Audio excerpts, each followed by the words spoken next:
this is Jeff Frost, the Roast Master. Welcome to ShowbizMonkeys.com, you gorilla. Around this town, I'm alright. Around this town, I'm alright. I mean, no consequence when you playing with the fire. Move to the left. I am JD Renaud with ShowbizMonkeys.com and the Winnipeg Comedy Festival, and I'm in Darren Frost's house. He, for whatever reason, decided that was all right. That was appropriate for me to come here. Darren, come into the Dragon's Lair. That's it. Exactly. It's not as auspicious and terrifying as I thought it was. I knew you were a family man, but I figured this is quite nice. This is the family lair. Most people think I live in a cave and do blow off a prostitute's tits all day long, but I don't. Well, I've only seen this part in the entrance. You could be lying. I don't really know. But as it is now, you're home alone, and I'm just here with you. So we'll see how this all pans out. Right. You are going to be part of the Winnipeg Comedy Festival once again. Yes. You're back after a year of absence. A lot of infamy built around you, so they're bringing you back again with Kenny Robinson, with Rank and Vile. Yep. And you we just spoke about this a little bit a while ago. You just recorded or did your DVD taping in London. Yes. How did that go? And also, why London? Because there's a bit of history in London. Yes. As it were. Yeah, the probably the three worst shows I've ever done were in London, at least in terms of controversy and things happening, whether it's being assaulted or heckled or, letters written complaining about me. So I figured, why not do it the place that, something might happen and catch it on film and have 4 cameras, filming the hate. So that's why I chose London. Plus, it's a good venue. A lot of it has to do with, sight lines and audio, and it was a great venue for that. Unfortunately, not the best crowds this weekend, so whether it will get released or not, we'll see. Maybe I'll just cut a bootleg out of it or something. I'll probably release something, but I'm not sure what. When you have your material ready, or you feel you have enough material ready to release a DVD or compile it all and do that, are you doing that mainly to, I have an hour of material, that's enough for a DVD, or are you at that point...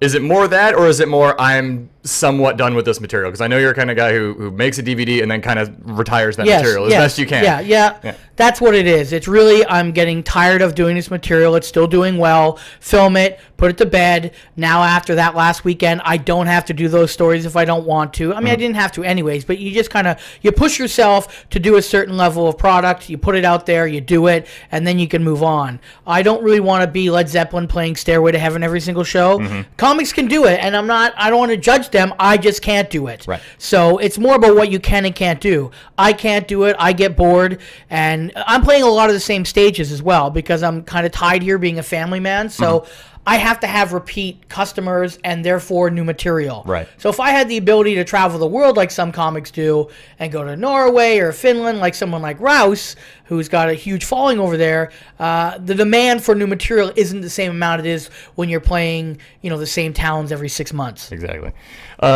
With a job that doesn't necessarily have a boss, like stand-up, where you can do that if that's your choice. When you decide, I have my material ready, I am going to do it, do you already have an eye on what you're going to be doing for new material from there on over, or do you do it giving yourself nothing, giving a complete blank slate? Because I understand writing it, burning it, and then having somewhere to go, but are you almost at square one at this point? I'm at square one now. You're at complete square one? I'm at complete square one now. Right. So now it'll be a matter of getting rid of older material. Like, I'll still have to do some of that material, but putting new stuff in. Right. And as the year progresses, I used to be on a rotation about every 2 years. I'm a stay-at-home dad to 3 kids. If I didn't have kids, I could easily do an hour every single year. But because I am the stay-at-home and a lot of problems there, I have had to say, okay, every 2 years, that's my goal. This time it was 2.5 years because I had a vasectomy in September, which was not foreseen, and the issues around that took me out of the game for a couple months, so I had to do it 2.5 years. Okay. Well, no, I mean, that's a better rotation than most people do. Yes. There's a very small handful of people who even do that. Right. And for someone who does tour but still maintains that small little pocket of places, has there been, have you noticed people have taken note of that? Is that, basically, am I saying, is that rewarded? Because I know that you do that and that not a lot of other people do. Is it really a drive for your career, or just is it almost exclusively for you at that point? It's for me, and I'll tell you why. Because I can have people come and say, I saw you 5 years ago, a lot of the same jokes. And I know for a fact there wasn't a single joke in that show that was there 5 years ago. But people remember the way I do the jokes. They may remember I have a guy in the front row, what I call him, and that is common throughout my act. But other than that, everything else is new. So in the end, some people do recognize it, but not enough to probably justify it. But I didn't get into stand-up comedy for any other reason but to share my thoughts. And the comics that I looked up to, and even once I got in the game, that changed. The comics you look up to when you first start versus 10 years in, that changes. And I've always gravitated towards the comics that produce a lot of material, Carlin, Pryor, all those kinds of guys. You know, Paul Mooney, a smaller kind of iconic comic than those two. But guys that have a lot of material. So that's what I'm into it for. I'm not into it for the fame anymore. I mean, I don't know if I ever really was, but I think when you're a young comic, you hope for it. But now I'm just in for, hey, let's get as much material out as I can, and hopefully the fans will find it. The internet's helped out a bit, but not as much as every comic would love to say it did. It's helped out a few, but not everyone. With Rank and Vile, with doing a co-headlining with Kenny Robinson, beyond the obvious perks of touring and headlining, you know, just with another person that you trust and that you know is funny and can deliver, what are the what's the perk and the appeal of doing co-headlining with someone else? And do you think that's a trend that should continue on with other acts or in different acts, or is it something that mainly works for you two? I think it should happen more, but I don't know if people want to. There's a lot of ego involved in stand-up comedy. So are you willing to not be the funniest person on a show sometimes? Right? And there's comics that can't handle that, and that's the reason why we get into this game we call show. I can handle that, especially when it's someone like Kenny that I look up to and hold, you know, on a very high pedestal. If it was someone I didn't respect as much and they kicked my ass, it'd probably bother me. But that's only going to make me work harder. I lay down smoke before Kenny goes on. I'm not bragging. And Kenny lays down smoke before I go on. And you have to work hard on this show. You're not going to see an 80% show. You're not going to see a 40% show. You're going to see 110% of someone trying. Hey, the audience may not dig it. I can't control that. But the effort that goes in and the level of dedication to what we do, that's 110%. I wish more comics would do it. The only reason me and Kenny did this, really, is because this kind of comedy doesn't get the same kind of appeal or light shined on it like other forms of comedy in this country. And a lot of clubs will be like, I don't know if we can handle this much dirty comedy. So my attitude is like, just handle it once then. Just handle it once. Me and Kenny come in, we do it, see what happens. And for most part, if the club works hard and does a good job of promoting it, we break booze records. We pack the place. If the club doesn't do their job, and then it's a fucking nightmare, and it's a wasteland, and then it's like, do we really want to come back here again? And I'm not going to lie. That's happened in the past. Both those scenarios have happened. Is it, have there been clubs that have just been from the get-go more accepting of it? And is that, do you try and repeat those places? Or is it really, I know that it's not really, you know, aggressive to an audience to the point where, you know, an audience member who's going in angry already and maybe not in the best headspace, maybe not their best thing. It's for someone who understands what the show is. Right. And it is subject matter, and it is, you know, an involvement with the crowd at some points. Sure. Do you feel that clubs are becoming more open to that? And do you think clubs have an effective way of promoting that? Is it hard for them to even explain this? Like, there may be more expected of you this time than another time, or do you feel like they should even have to do that? To me, it's not rocket science, but they want to make it seem like it's rocket science. It's a dirty show. You have a rock station in town, advertise on the rock station, get an interview, and then you'll sell it out. I mean, it's not rocket science, but they want to act like, oh, well, then if we do that, then we gotta no, just stop right there. Either do this or it's not going to be busy. That's it. And I can do certain things, and I can have a little bit of social media, but if I'm 5 provinces away, there's only so much I can do on the ground. If they want to do the work, they get the reward. If they don't, they don't. I mean, I can only do so much. If I was a promoter, I could dedicate more time to it, but I got other things I got to do to make sure the show is right. You know, I'm trying to wear multiple hats. I wish comedy clubs would try more. I wish comedy clubs would not say we can only have dirty one time a year, and then say some comic that's like, okay, fine. You know, I can't argue with that guy. He's a good comic, but you know, there's more comedy fans in this country that wants social commentary. They want button-pushing comedy, whatever the phrase you want to use it for. There's a market there. On a Thursday night 6 months ago, I opened for Jim Jeffries to 500 people. and they were all there for that kind of comedy. I destroyed, he destroyed. It was like magic, and they didn't even advertise it other than a few little small things. They did the right thing. Yeah. But that wasn't a comedy club. That was a promoter, and they knew what they're doing. Right. Comedy clubs, some are doing well and some are dying because it isn't the 80s anymore. Just saying comedy club is not enough. Yeah. Do you think, as far as that and any other thing, what do you suppose is the main problem, the main fixable problem with the state of stand-up in Canada today? What can be fixed? Well, I mean, I would like it that there'd be more options for comics in this country, but there only seems to be, even for the last 15 years, our own comedy network, it's only got the ability to try to make maybe 4 or 5 comics kind of popular at a time. Mm-hmm. And, you know, that kind of rotates those 5. Some come up and then move down and come back up again. But there's only, for some reason, it seems like, an infrastructure that can only justify so many funny people to brag about. And a lot of comics still have to leave. And I don't know what the quick fix for that is, other than, you know, trying to roll the bones a little more. And we have the internet, and that does help. And, you know, you don't have to spend $1 million anymore for a TV show. Maybe not spend $1 million on that show. Maybe spend $100,000 on 10 other shows. I think that's the future of where comedy should go. Whether the Canadian show, I don't even treat myself like I'm in Canadian show business a lot of times. I consider myself, no better term, an outlaw to it. I do my own thing. I kind of come inside for once in a while. I do my job. People are always astounded at how professional I am and how good of a job I do. The number of times they say, oh, your reputation, we thought you were going to be hard to work with, and I wasn't. Well, you did a great job. Thank you very much. And then I go back and I write my dick jokes. But that's kind of how I've played it the whole time. So I think a better question would be for some of the other more middle of the road. And that sounds like a derogatory term, but I mean, you know, more comics that are for the masses may have better ideas than mine. I have a background in marketing. I just think the marketing isn't done well.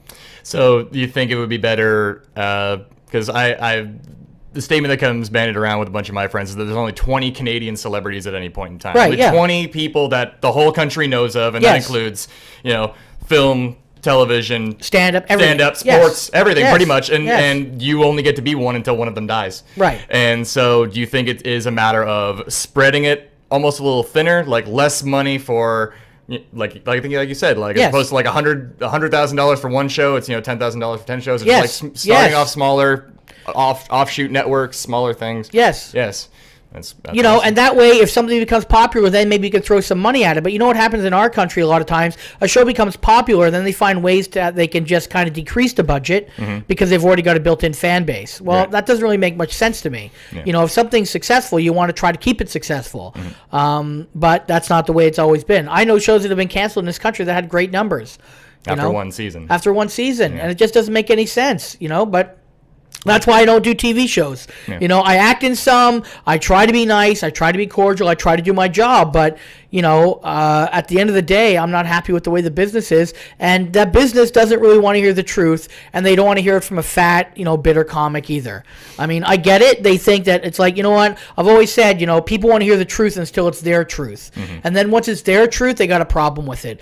Just like everybody wants to laugh at every group until it's their group.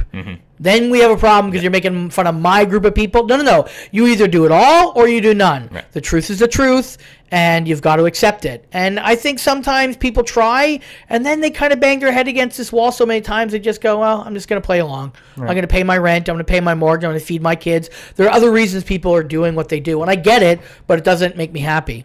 You feel that's the main reason is that most Canadian comics are really just trying to get by, so they just abide the way that some have to. Some have to. Yeah.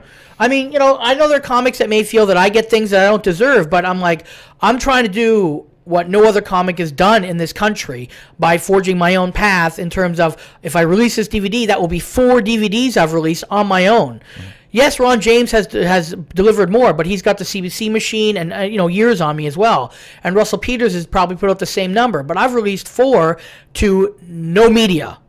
I only sell them at shows. I only sell them on my website, only to my fans, and that can't even get acknowledged. I'm not even listed on the Canadian Comedy Network website as a comic. And I've done more than most in this country. Still to this day, I'm not even listed on that website. What do? Do I yell and scream and be bitter about it? Or do I work on a 4th DVD? I'm going to work on a 4th DVD. That's all I can do. So that's all. That's the most you would advice you would give to somebody starting out and trying to do that is just to keep producing. Just keep working. producing and keep producing and keep producing. Yeah. You know, there was something that went around a couple days ago that Seinfeld said if he ran comedy, he'd just get all the comics together and just say, just get work. And that's the only thing, okay? Go off, just get work. It's like you become a better comic by doing more sets, and you can forge your own path by doing your own stuff on your own terms. Has Canada itself, just the stand-up scene in like beyond Toronto, going across the country, has it changed very much over the past while that you've been doing it, at least the past decade? As far as Toronto's scene has developed and grown, there's like more underground things, more open mics are staying, the long-standing things, clubs are doing seemingly, all right or better than they had been in like after the burst of like the 80s and 90s and Sure. what have you. Do you think it is improving, or do you see like this like the sunrise on the horizon at all, or is it really just maintain and hope that something happens that's almost unforeseen? Well, the game has changed with the advent of the internet. There's no doubt about it. Does it make it better? That's debatable. For example, when I came up, you had to wait for a headliner, almost like the scenario, to die or stop for a spot to come available. There was no kind of way of getting a kind of grassroots movement going like it is with the internet. Now, what you have is you have comics that were overlooked being seen, which is great. But the byproduct of that is comics that aren't ready or aren't as funny now are becoming famous, but they're not as good as other comics.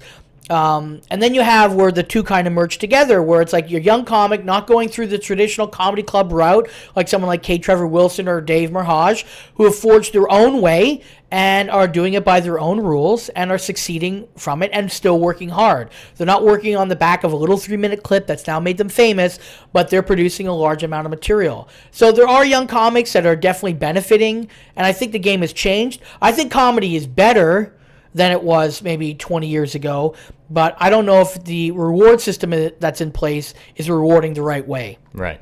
Well, it was a different sort of reward system when it first started. Yes. It was really just the clubs. It's really Yes. all you could get. And yeah, I spoke to Dave and K. Trevor and everything, and there's different paths for everyone that they can seemingly take. Right. Especially with the internet, you can catch instant success, or it could take you forever. Like the curve is always off. So for anybody who would be starting right now, like just starting 1 year, 2 years in, what kind of recommendation would you give to them who maybe don't want to go the traditional club route, or like maybe live somewhere where the club route is not really the easiest option? Well, the standard. Get as many shows as you can. Go to open mic nights for musicians. Start your own comedy rooms. Travel to the big cities in small spurts. Get as many sets as you possibly can. And try not to put too much stuff on YouTube, because there's this growing thing where every young comic is trying to put so much material on YouTube, and it's like not shining you in a great light. Unless it's a set that shows you amazing in the beginning. Like I can have tons of clips of me bombing now. It doesn't really matter. It's not going to really affect me and my career as much as someone starting out. And I've seen so many young comics putting their first setup. I get the cuteness of that, but it's like, you know what? In 5 years, you're going to be embarrassed about the fact that some of these things you did. And some of these mistakes every comic will make, and you can warn them as much as you want. But the bottom line is get as much sets as you possibly can, and maybe get out of that small town. Yeah. Unfortunately, get out of that small town. Exactly. I'm guilty of that. I put my first set up online, but just to prove to people I did it. But that was just a terrible idea. That's fine. It's gone now. It's gone now. I get the cuteness of the first set, but I'm talking about the people that have got like 45 minutes of clips online that are like pretty much the same 7 minutes in 8 different places. Right. It's like, I don't understand the appeal of that. It's like you only want to have clips of you killing when you're starting out. Exactly. Because, every comic is on a certain kind of route, no matter what your style is. In the beginning, you really want to get laughs. And you'll sometimes do almost anything you can to get laughs. Then once you've figured that out, you want to start getting kind of laughs using certain kind of material. And then you almost get to a point where it's like, I don't really care about the laughs. It's a byproduct. I only want to do what I want to do. Yes, I still want them to laugh, but it's not as important as those other two situations.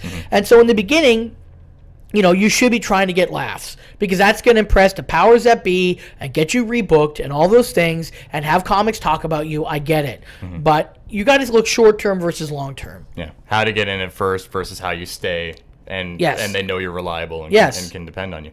As far as writing material goes, you do not shy away from topics that genuinely make you angry. Yes. And make you legitimately mad. Yes. Now, writing from an angry place is very difficult when you try and do that on stage. Right. Are you finding now when you're writing about things that do upset you or things that or frustrate you, do you have to go in more prepared than you would have versus someone just sort of finding an idea on stage? Because the tendency could just be, I'm just now really mad about something, and I'm just sort of yelling. And if if my punchline didn't work, I could just peter off and just keep yelling. Sure. I've two things with that. Actually three. One, I read your blog about that, about your talking about anger. Thank you. So the first thing is that most of my new material I never deliver angrily. I will just kind of soft sell it. And if the joke is funny, then it will get a laugh. And if the joke is funny for that reason, then it stays in the act. Then I add the level of anger to it. Okay? Because then it's like people are not just laughing at me jumping around screaming. Because you don't feel like screaming every single show. And if your whole act is based on that aggression, then there's nowhere to go. Because I'm not a punk band. I don't have a band behind me that can kind of hide everything. I'm everything. So that's number one. So even though it's anger-based material in terms of topics and that, it's not always sold angrily in the beginning. Then I add the idea of angry and add all those. Those are all layers of how I'm feeling at the time. So that's really how I do it. So it's not, and so you have to be more prepared. First of all, you can't talk about these topics and not thought of the 8 ways someone's going to come at you after a show. Right. That's always what I find very funny. It's like someone comes up, thinks there's some fucking brilliant guy or girl or soccer mom who doesn't think I've thought about the angle of why someone in a wheelchair might not like that joke about someone in a wheelchair. It's like, do you really think I sit in my basement and don't realize that? It's like every joke I've thought of 15 different angles, every single way that you can come at me with, and you're not going to win it. That's the bottom line. Now, if people come up to me in a nice way and they go, you know what, I just didn't like that, I just thought this, we can have a discussion about that. But it's never that way. No. It's always someone with an agenda, and they're going to tell you it's wrong, even though everyone else laughed at it. That's my other favorite thing. This is so wrong that these people shouldn't laugh at it, and the fact that they are laughing at it, I'm going to do something about it. That's the difference between hecklers for me and hecklers for everyone else, generally. It's like, I'm going to stop this. And no, you are not going to stop it. They feel like they're in a righteous position to be able to do it. Yes. Yeah. And, you know, most times they're not even listening. They hear trigger words. They don't even realize that if you listen to what I said, you'd probably be on the same side as me. Most people think I'm misogynist. I'm not misogynist. Most people think I'm sexist. I'm not sexist. Most people, I've been sexist in terms of when it's a female heckler and she says something to me, I may say some horrible things. But that's something I feel that she's brought on herself, saying something derogatory towards me. But overall, my material's not sexist. It's not misogynist. It's not racist. And it is definitely not homophobic, which most people are also surprised at, that I'm very pro-gay and gay rights.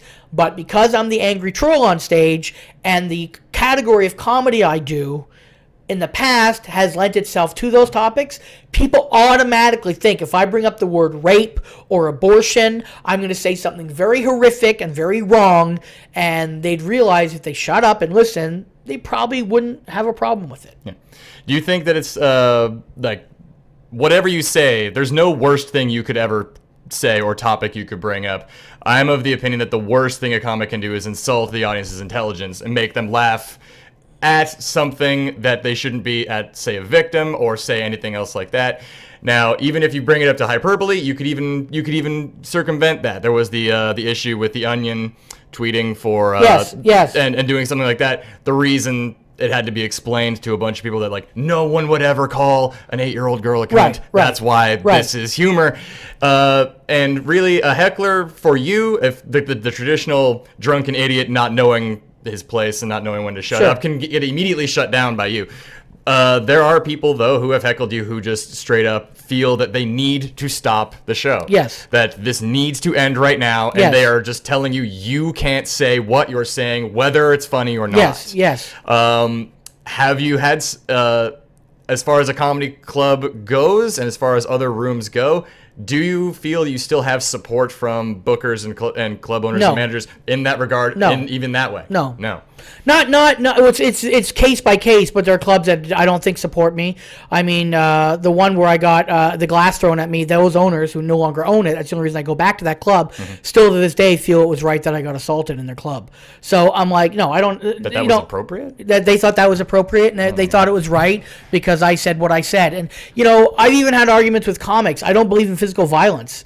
I think it's childish, and I think I can annihilate somebody with words far more than a punch.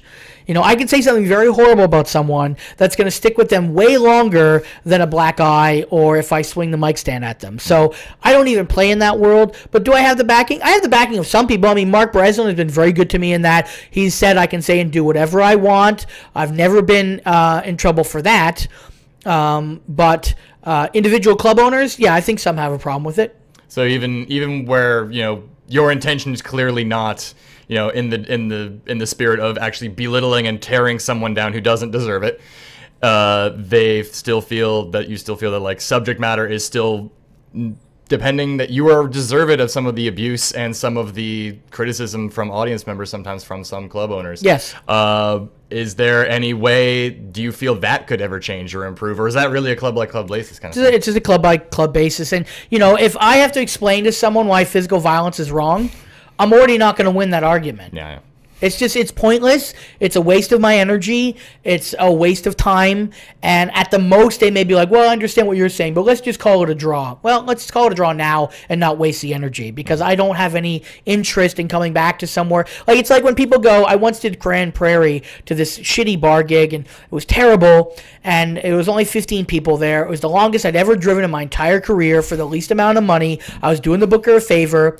I get there, it's 15 people, and I have to do an hour, and a guy in the front row is watching his iPhone, watching movies with it on, and he's showing other people in the audience. And I said to them, "Look, can you just go out in the lobby and do that? Like, I'm trying to do a show here."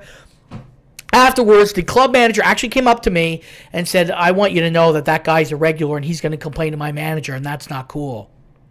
And I said, so you think it's cool that he watches his iPhone in front of me like I'm a dancing monkey? And then she tapped my knee and went, look, if you want to come back to Grand Prairie. I said, whoa, we're done. We're done. Yeah. I am never coming back here again. The only reason I'm staying around for tomorrow night's show is because the opener has to come back with me, and I'm not going to screw him out of his money. I'm doing the show tomorrow night, and then I'm getting the fuck out of Dodge, and I will never come back to this town again. And I haven't. But there's a scenario of she thought it was right that someone watches their phone 5 feet away from me in the front row and does this while I'm trying to do a performance. And I try to explain to them sometimes, even waitresses or managers. It's like, imagine you're a waitress and I'm your manager, and I take 100 marbles and I throw them on the ground. And I go, well, go be a waitress, but don't look down. Don't look down. That's what you're asking us to do. And it's not acceptable. But if I have to explain that, it's like... it's not even worth it. It's not worth it. No. Some 21-year-old manager of some shitty divey hotel in Grand Prairie, her life is already over. Yeah, it's not really worth fighting for at that point, for that sweet No, and the problem Prairie. is that it sounds like I'm dogging Grand Prairie. I'm just using that as an example. I'm sure Grand Prairie's everywhere. I'm sure there's lots of nice people there who would have loved my show, but it's like, you know what? My image in my head of Grand Prairie is fuck that town now. Exactly. As far as Winnipeg goes, what can you say for anybody who maybe doesn't know the nature of? Well, I'll plug both of them for Rank and Vile and for the Anything Goes, live podcast taping. What should people expect if they want to go to those shows? Well, first of all, the XM taping on Wednesday night at the gas station. That's myself and Dave Martin and Kathleen McGee. It's our XM radio show that we've had for 2 years, where pretty much anything goes. So it's very R-rated talk about issues and controversial things. We're talking about very specific things on this episode. We are talking about the Idol No More, and we will have someone from the festival that's there. Yep. Going to be sitting in. We're also going to be talking to Kenny about comedy in Winnipeg, and also the idea of where the line is and crossing the line. We will be talking hopefully about 2 or 3 other things. That's not confirmed yet in terms of who the guest is. But it will be a very, and each comic is going to be doing stand-up as well. So you'll get a little bit of both. You'll get it's kind of like a talk show format. And then Rank and Vile, which to me is, the reason for me to go there. Winnipeg, I've never played Winnipeg, the comedy club there. Yeah. Okay? I've never played it. That was one of the clubs that once said for a long time, we only do dirty comedy once a year, and that's one comic, and that's it. And I'm like, okay, well, then that's fine. We'll never play there.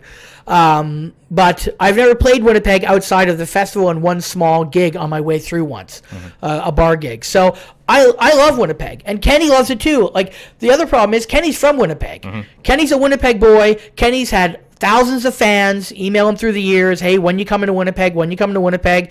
And Kenny also doesn't do that comedy club. So, there's a lot of politics in this game. So if people come and see the show, they're going to see two headliners that haven't played there. Even when I did it 2 years ago, I only did 12 minutes. This is us each banging out 45 minutes of harsh, brutal comedy. Dirty comedy. I'm more brutal than dirty, and Kenny's generally more dirty than brutal. That's why it works. We're never touching on each other's toes or topics.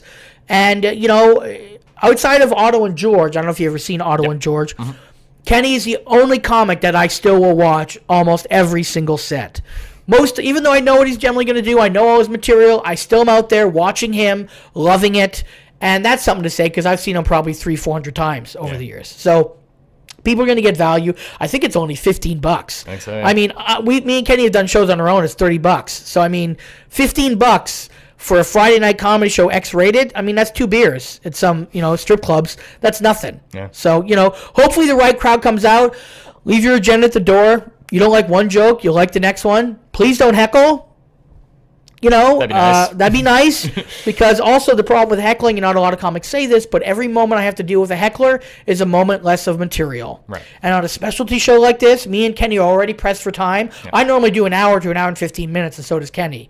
We're already banking back to 45. So, I think people will see value. And I think if it goes well, maybe more dirty comedy at the Winnipeg Comedy Fest. Because I know they've upped the ante this year by moving the dark and stormy night to a bigger venue. They have, yep. But that's a variety show. You're only getting 7 or 8 minutes from all these comics. So, yeah, you're going to get a lot of kind of punchy, but there won't be very much depth. That's not hacking on them. There's only so much depth you can get to in 8 minutes. Right. So this will be, I think, a darker and dirtier show. A deeper exploration into that kind of stuff. All right, amazing. All right, well, you are going to be at the Winnipeg Comedy Festival. Yep. The Wednesday is the Sirius XM Anything Goes at the Gas Station Theater. Gas Station Theater. Friday is Rank and Vile. Yes. And then Saturday is the Debaters? Saturday afternoon is the Debaters. Myself and Dave Martin, we're debating if pot became legal, the government would be the best drug dealer. And you're fighting what side? I'm fighting they would be the best drug dealer. They certainly would. I agree. And Dave is fighting they would not be. Yeah. Well, I look forward to that as well, too. Yep. Darren, thank you so much for inviting me to your house, man. Thank you so much. ShowbizMonkeys.com